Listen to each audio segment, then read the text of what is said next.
Já voltamos agora com o nosso bloco de entrevista aqui no Boletim Gazeta. Marcos, na última semana nós trouxemos aqui, abordamos um alerta importante aqui no Boletim sobre os danos ambientais registrados no rio Tatuamunha, lá em Porto de Pedras, litoral norte, local que é conhecido por ser um berçário de criação do peixe-boi marinho. Teve a sua integridade comprometida por práticas irregulares que acabaram motivando uma autuação por parte do IMA, o Instituto do Meio Ambiente. Então, esse episódio reacendeu um alerta importante após a morte dos peixes-boi, o Netuno e a Pati, e o encaminhamento de um terceiro animal, o Açu, para cuidados em Itamaracá, no estado de Pernambuco. A Universidade Federal de Alagoas analisou amostras da água do rio e divulgou um laudo com resultados preocupantes. E a gente convidou hoje o professor e pesquisador da UFAL, Emerson Soares, que participou diretamente dessa análise para falar com a gente sobre os resultados. Seja bem-vindo, professor. Obrigado. O que diz essa análise? Qual a situação do rio Tatuamunha? Bom dia. Bom dia, Thaís. Bom dia, Marcos. Primeiramente, a gente recebeu uma informação que tinha ocorrido o óbito dos animais através da equipe do ICMBio e isso foi no final de semana. Nós articulamos, então, as coletas de amostras de água que foi na região, indicamos 6 pontos, né, junto com a equipe, para poder essas amostras chegaram até o laboratório na segunda-feira. Pois bem, na segunda-feira nós recebemos as amostras e demos prioridade, porque era uma situação de emergência e os animais ali tinham sucumbido à situação de possível contaminação do rio Tatuamunha. Não é novidade que a gente tenha problemas de contaminação nos rios.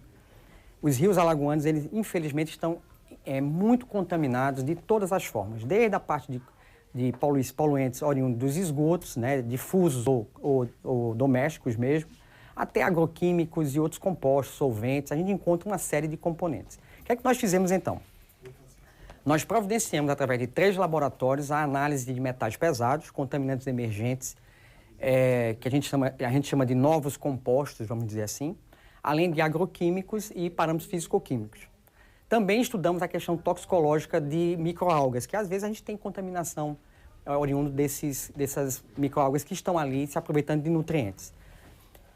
Ao avaliar durante 5 dias essas amostras, entregamos os resultados à equipe do ICMBio, inclusive foi divulgado também na Gazeta, e a gente avaliou 110 compostos e encontramos alguns que destoavam, mas especificamente 2 compostos foram bem visíveis e de altos teores, que foram 2 herbicidas. Esses herbicidas que são de origem da triazina é muito usado em cultivos de cana-de-açúcar, em cultivos de leguminosas e é uma prática muito usual na beira do rio. O que a gente afirmou é que, por si só, esses 2 compostos não era o fator condicionante para ocorrer o óbito do animal, mas com certeza, nos níveis que eles estavam, contaminaram e intoxicaram esses animais. Esses animais, possivelmente intoxicados, já estavam com um problema anterior, porque o nível de leucócitos e de plaquetas, os leucócitos estavam muito altos, né? E as plaquetas estavam baixas. Então, ele já vinha sofrendo por um problema que não nasceu do dia para a noite. Então, foi alguma coisa que vinha acionando ali e esses animais pararam de comer e levaram a óbito. Então, mas com certeza, esses 2 compostos que nós encontramos, eles foram essenciais para intoxicar o animal e levar também à injúria, aumentar a injúria que ele estava sofrendo. Agora, professor, essa região também sofreu influência das chuvas que estão ultrapassando o chamado limite do inverno. Teve um arrasto de água muito grande para os rios da região. Como é que se dá a contaminação dos agroquímicos? É basicamente com essa água da chuva que leva direto para eles ou tem algum tipo de manipulação errada que resulta no descarte também no rio? As 2 coisas. Nós temos nesse período de chuva realmente o carreamento do solo. Esse agroquímico é jogado no solo e é muito comum isso acontecer e esse solo ele ser arrastado, levado para dentro dos corpos hídricos e do contrário que se pensa que ele se dissipa muito rápido, não, ele vai se acumulando. Então é um acúmulo de problemas, isso fica retido no solo e todo ciclo de chuvas, cada vez mais o nível desses nutrientes vai aumentando. E eles aumentam, claro, tem uma época que eles têm alguns produtos que são voláteis, né, que desaparecem, ou são diluídos, mas uma boa parte também vai se acumulando no sedimento. E, de alguma forma, quando há um acúmulo de muito nutriente ou muito contaminante, isso vem a sobressair e prejudicar os animais que ali estão.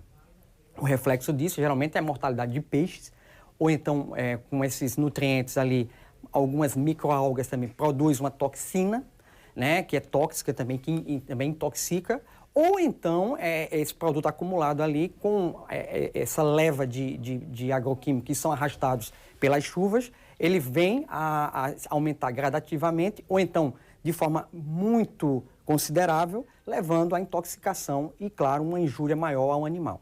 Mas nós acreditamos que foram uma somatória de problemas, né? Não que os nutrientes que ali a gente encontrou, tóxico, eles foram a causa-morte, mas foi uma somatória. Isso está sendo investigado pela equipe também do ICMBio, através dos laudos bioquímicos que estão sendo avaliados os animais, mas também outros fatores. Por exemplo, nós estamos avaliando agora a questão dos metais pesados, que vamos entregar na próxima semana. Por quê? Porque nós sabemos que os metais também, além de estar no solo, tem outras condições que eles aparecem. Chumbo, mercúrio, né, titânio, entre outros compostos que podem ser um poder tóxico muito alto e que, junto com esses outros compostos que existem no ambiente, pode levar realmente o animal a ficar mais deteriorado e vir a sucumbir, a chegar ao óbito, que foi o que aconteceu.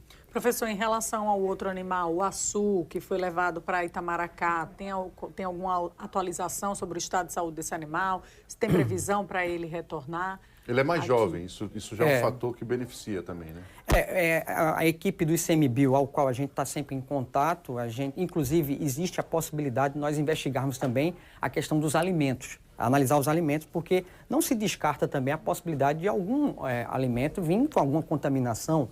Também não se descarta outras coisas, por exemplo, um vírus, um tipo de bactéria que pode também levar ao animal ao óbito. Mas, enfim, a gente vem trabalhando e conversando com a equipe do ICMBio, ele está sendo bem monitorado lá, está afastado do local, né, que o local realmente foi um local que estava com o problema estava instalado na região, e a primeira, essa fase aí, que tirar o animal e levar para Itamaracá, foi importantíssimo para que o animal não sofresse mais com injúria. Está sendo bem monitorado, pelo que eu sei, está se recuperando, e esperamos que, ao se recuperar, esse animal venha de volta à base, mas para ele voltar para a base, essa base vai ter que estar isenta de problemas. Então, é necessário, que a gente recomendou, que haja um monitoramento, um planejamento de monitoramento, para que situações como essas não ocorram. Esse é um grande problema, sabe, Marcos e Thaís, aqui no nosso país.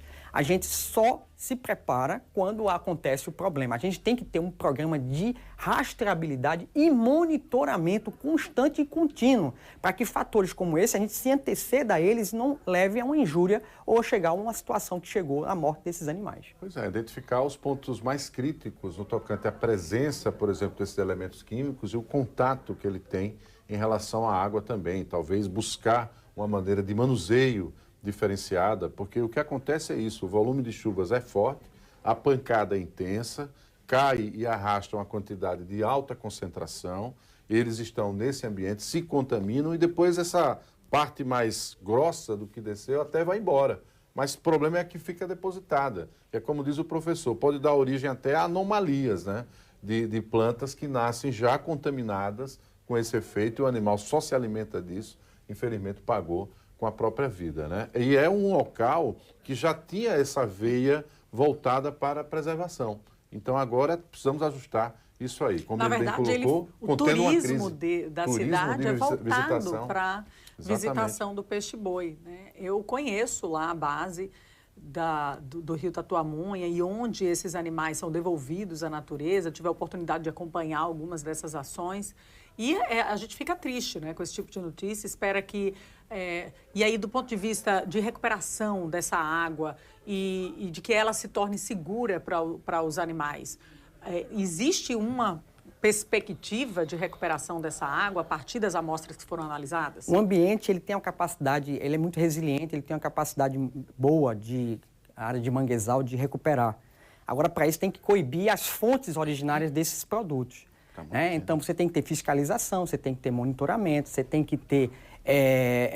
esse monitoramento contínuo é justamente para você entender o que está acontecendo no ambiente e quais são as fontes originárias desses produtos. E aí, coibir isso para que não mais aconteça, né? o ambiente ele próprio ele se encarrega de fazer essa filtragem. O mangue é uma região de absorção e de filtragem. Por isso a importância também de se preservar os mangues. Ali é uma região geralmente preservada. Se a gente compara os rios Santo Antônio, Manguabe e Camaragibe, que nós já estudamos também na Costa dos Corais, a gente vê que são rios bastante degradados e que precisam de um trabalho. O Tatuapé faz parte desse circuito, mas é um rio mais preservado.